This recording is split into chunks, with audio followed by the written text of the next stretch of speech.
When they announced that Mist of Pandaria would be our next expansion, I was wondering, how are they going to tell us the new story? How are they going to explain the new people, the new races, all that good stuff? And I think Blizzard has done this in an absolutely amazing way. Part of the solution to this problem was introducing elements that we already knew. For example, the Alliance gets the SI-7 to guide them through some of the quests, and the Horde also get a team. I'm not sure if they're famous, because I'm not a Horde. Unfortunately, most people that level will just rush on through the quests, don't read them, and miss a lot of the story. Another solution that they've come up with is an achievement in the game. The achievement requires you to fly across the land, pick up some items, or at least click on them, and once you've gathered all of them, once you get the achievement, you can go to the Lore Walker, and he will tell you the story of those people. I think this is absolutely brilliant. This will get people out in the world, this will get a bit of PvP going on a PvP server, it will get a bit of exploring going, and it will give people a reason to leave town and go out there. For those of you that don't want to know the story just yet, I advise you to turn this video off right now. For those of you that do, that want to learn about the people in Pandaria and the new races, I think I've gathered all the stories, and I'm going to show you right now. Until next time, guys, see ya. How does today find you? Jade Serpent guide you. Let us talk about the nature of power. In my hands, I hold a sword. I ask you, who wields the power? I do, for I wield the sword. Many thousands of years ago, the Mogu held all the power. They ruled this land with fists of iron. But as their empire grew, they needed a way to police and control it.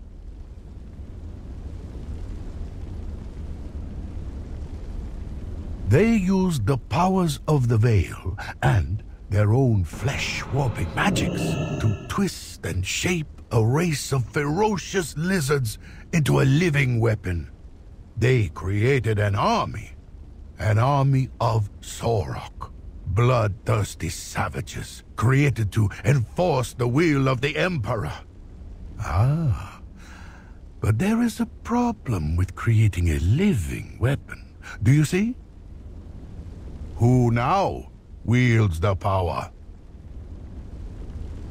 The heartless Saurok, even with their tiny lizard brains, soon realized the truth of their position. They killed the enemies of the Mogu.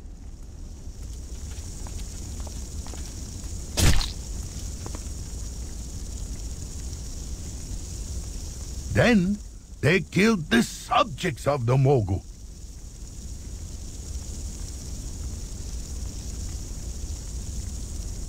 Soon, they started killing the Mogu themselves.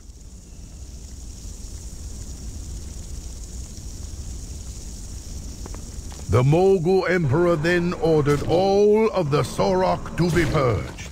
He tried to wipe out their entire race, to no avail. So you see, power is easily taken, but should not be lightly given.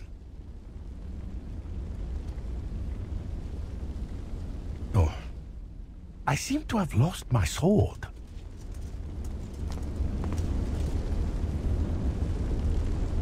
You. Eyes open. Always be learning. One day, a father grew tired of his young cub's misbehavior.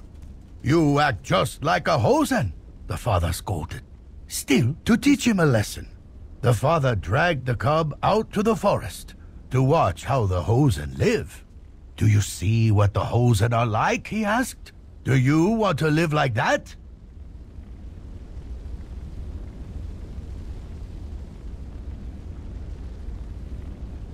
The Hozen are quite lively indeed. A short-lived race. Few Hozen survive past their 20th birthday. Their leaders are Afterward, the father asked his cub what he had learned.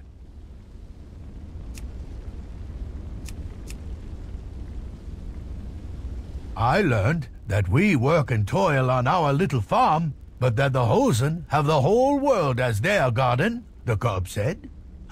I learned that we squint by the light of a single candle, but that the Hozen enjoy the light of the stars.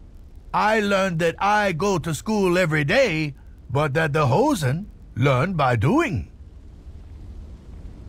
And the cub concluded, I should very much like to live like a Hozen.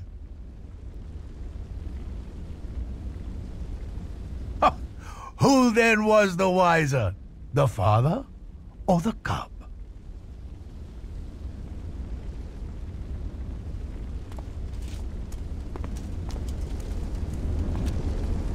That, my friend, is for you to decide.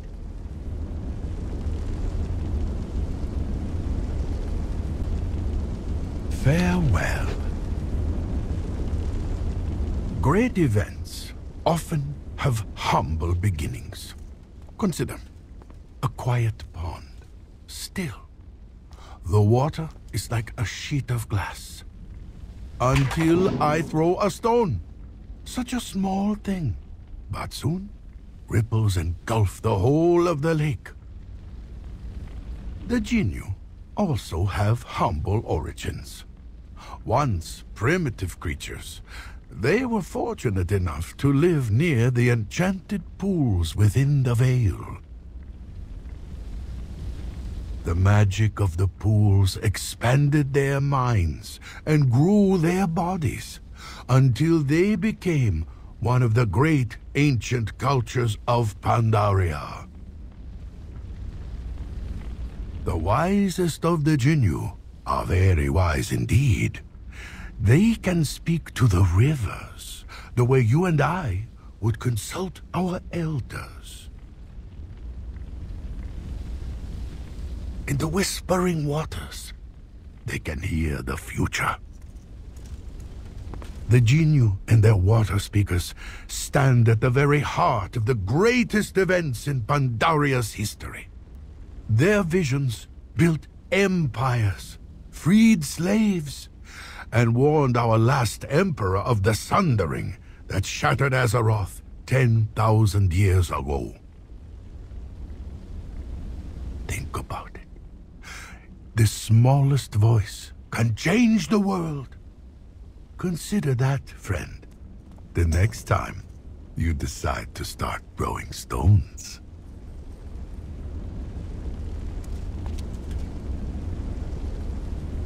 Oh. Farewell. What do you fear most in this world? Have you conquered your fear? Or has your fear conquered you? In the ancient days, before the sundering of the world, the Mogu emperors ruled over Pandaria. My people were made slaves, and they were afraid.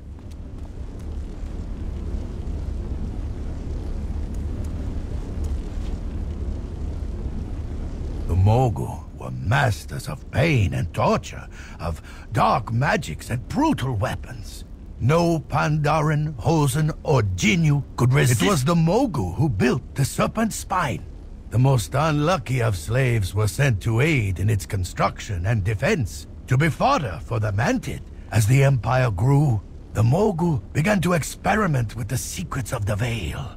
They crafted terrible weapons of living flesh and stone. In their hubris, the Mogu never foresaw that their downfall lay in wait. Not among their enemies, but among the oppressed, and was no longer afraid. Find you? Every good story needs a hero. Oh, my student. You wish to study the Mantid? Ah, be warned. The Pandaren frontier is littered with the graves of former Mantid, are harsh teachers.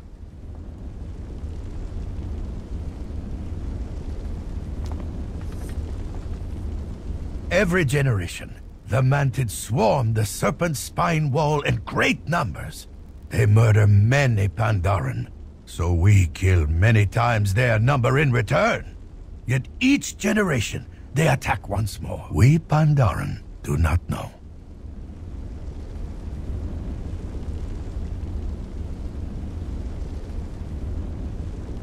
Our ancient writings indicate that the Mantid have always been here.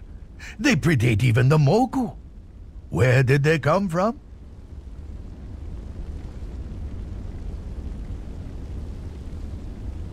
We Pandaran do not know.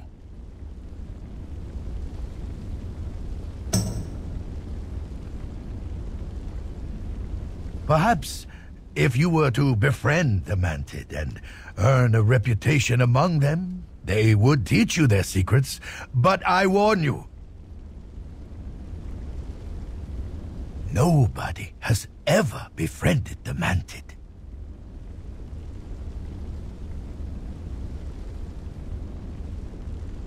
Here is what the Pandaran do know. By massacring our people, by slaughtering tens of thousands of Pandaran, generation after generation. This is what the Mantid have taught us.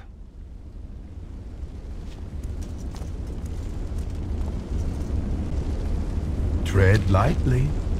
What is the source of your power? Think carefully before you answer. Many adventurers point to their weapons, or their equipment, or to tomes of arcane might.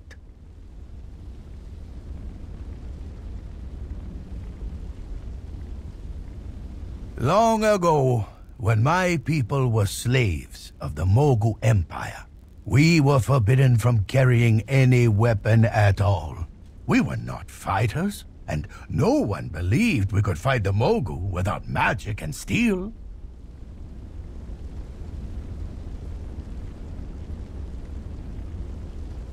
Until Kang, the Fist of First Dawn, opened our eyes.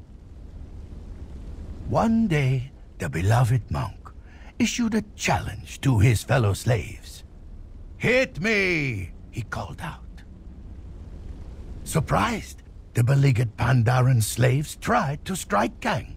One by one, they failed, for he intercepted their blows like a dancer and sidestepped their attacks like a reed in the wind. "Our backs are hardened by the whips of the Mogu," he told them. "Our arms are powerful from building their fortresses. Our minds are sharp from working alongside our enemy. You think the Mogu are stronger? I say we are their strength." The farmers, the bricklayers, the shepherds, the smiths, they all bowed before Kang. "Teach us," they said. "Teach us to fight." And when they rose as warriors. Your voice, your hands, these are the tools of true heroes. Use them well, and you can change the world.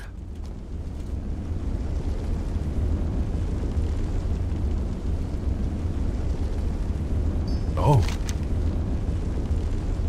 Jade Serpent guide you. Fire. It is the most magical of elements. It warms us, it cooks our food. It is the hearth fire that makes a house a home.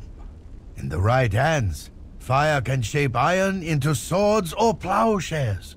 Left uncontrolled, fire could destroy a city. Fire is the instrument of change.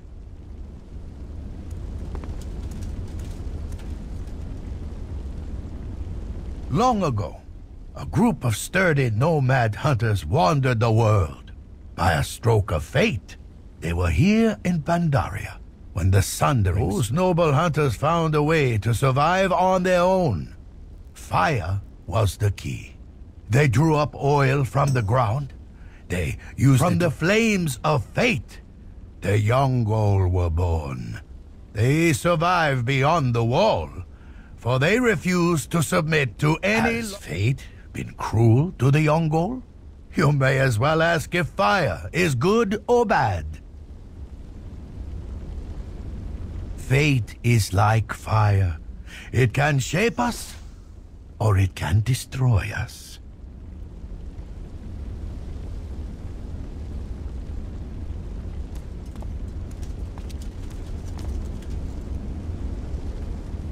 All that matters is what you do with it.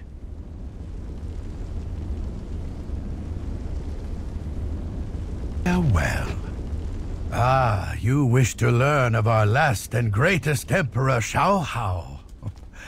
Oh, my friend, I do not... We know that he purged his doubts in the Jade Forest, that he cleansed himself of despair in the Krasarang wilds, that he overcame... This is known, and there are temples to mark these most sacred of places. But I want you to imagine standing in this very valley on the day he returned from his journey. Imagine being here. It is said that all the trees in the vale blossomed as he entered, and continue to blossom to this day. Would that we could all live like our most sacred emperor, that we could put aside all our burdens and exist in harmony with the cosmos. Thank you, dear Emperor. Eyes open. Always be learning. When the Sundering ripped apart the continents of Azeroth, we Pandaren thought that the rest of the world had been utterly destroyed. But as the centuries passed, one young explorer decided to see what was out there.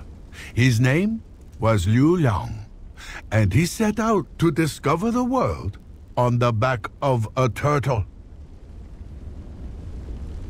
We celebrate his bravery with statue and song, but if you were actually there, on the beach that very day, well, I'm sure he looked quite silly indeed.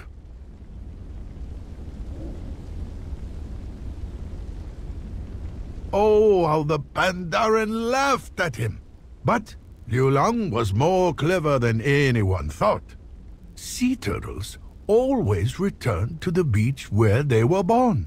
And so, despite the mists that envelop our land, he always had a way. Every few years, he returned, with tales of mysterious cities in the sand, nomadic people living on endless grassy plains, a great empire under the ice, and a magical kingdom gilded in gold.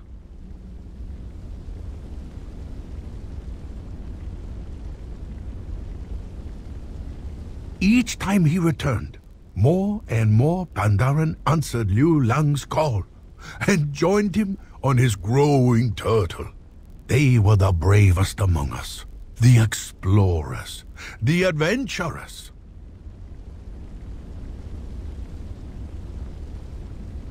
And that is the lesson of Liu Lang, my friend. Everyone always laughs at the explorer. They always laugh until he returns.